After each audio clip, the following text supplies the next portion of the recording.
Hello everyone. तो आज की वीडियो में बात करने वाले हैं एसओएल के 4th और 6th सेमेस्टर के जो ऑफलाइन एग्जाम चल रहे हैं उसके ऊपर, और कुछ इंपॉर्टेंट एडवाइस आपसे भी लेनी है इस वीडियोस में। तो वीडियो को अंत तक जरूर देखिएगा और चैनल को सब्सक्राइब नहीं कर रखा है तो सब्सक्राइब करके बेल आइकन को जरूर ऑन कर लीजिएगा।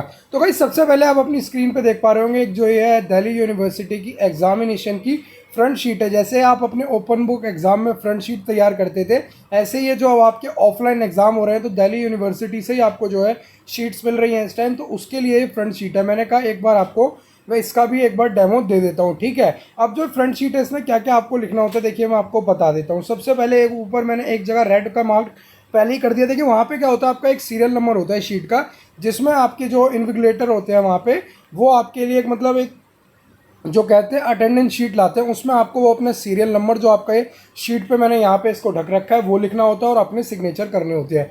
बस इसीलिए सीरियल नंबर मैंने आपको यहाँ पे नहीं दिखा रखा।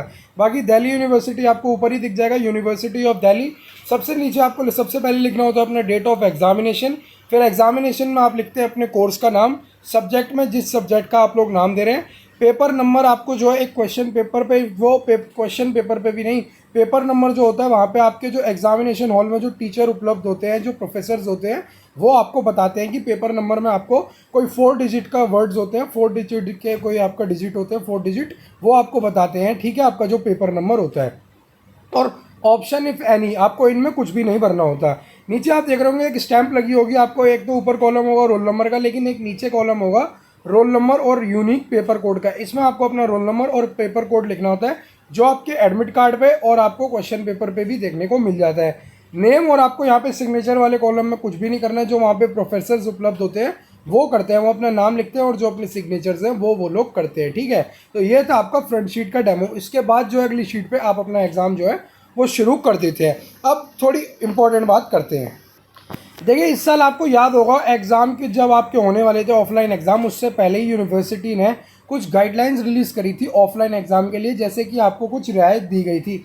जैसे कि उन्होंने कहा था कि क्वेश्चन पेपर में आपको मल्टीपल चॉइस दी जाएगी, एग्ज़ाम में जो आपका आधा घंटा और बढ़ा के दिया जाएगा। तो इसमें कई जो चीज़ें हैं वो करी भी दिल्ली यूनिवर्सिटी ने, और कई ऐसी चीज़ें भी देखने को मिली जिसमें कोई भी बदलाव नहीं हुआ कहने के बावजूद भी। सबसे पहले देखिए जो क्वेश्चन पेपर है वो सेमेस्टर 6 का है, मॉडर्न पॉलिटिकल फिलॉसफी का, ठीक है। अब यहाँ पे देखिए इन्होंने समय बता दिया, 3.5 घंटे का ये क्वेश्चन पेपर था।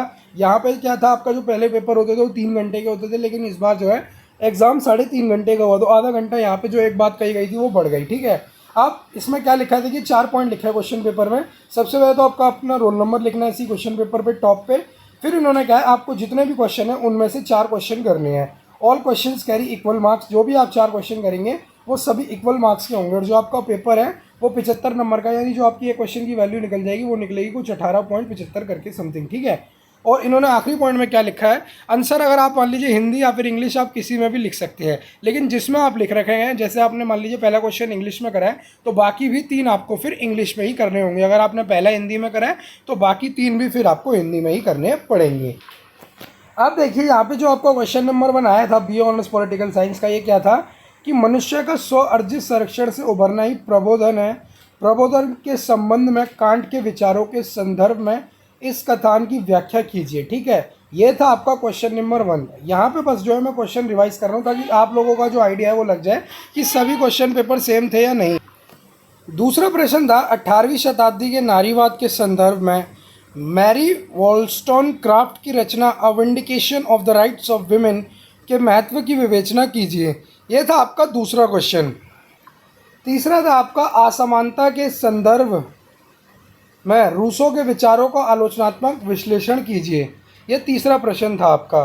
फोर्थ था आपका अर्नेस्ट बर्कर ने जे.एस. मिल को रेखांकलित स्वतंत्रता का पैगंबर कहा, क्या आप इससे सहमत हैं, व्याख्या कीजिए। यह आपका था चौथा प्रश्न। पांचवा, अभी तक मौजूद सभी समाजों का इतिहास वर्ग संघर्षों का इतिहास रहा है। मार्क्स के ऐतिहासिक भौतिकवाद के सिद्धांत के प्रकाश में इस कथन की विवेचना कीजिए, ठीक है। छठा था आपका हीगेल राज्य के क्षेत्रों को सार्वभौमिक परोपकारिता का क्षेत्र मानते हैं, व्याख्या कीजिए। सातवां प्रश्न था आपका, क्या आप C.L. वेफर के इस कथन से सहमत हैं कि मिल एक अनुच्छिक लोकतंत्रवादी थे। प्रतिनिधि सरकार पर मिल के विचार के संदर्भ में इस कथन की विवेचना कीजिए। आठवां और लास्ट प्रश्न, आंसर एनी टू। ये शॉर्ट था आपका, ठीक है। इनमें से कोई दो आपको करने थे। पहला था, इसमें 4 पॉइंट थे, कोई 4 में से 2 करने थे। पहला था पूंजीवादी और समाजवादी समाजों में राज्य की भूमिका के संबंध में मार्क्स के विचार। दूसरा आपका सामाजिक अनुबंध पर रूसो के विचार।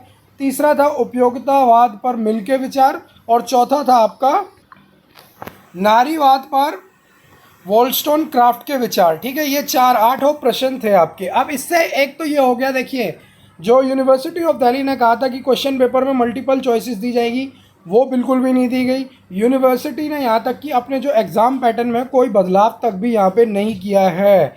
वही क्वेश्चन पेपर, वही आपका एग्ज़ाम पैटर्न रहा, कोई बदलाव नहीं था। बस जो एक चेंज दिखा वो था आपका जो एग्जामिनेशन की टाइमिंग है वो 3 से 3.5 घंटे की कर दी गई।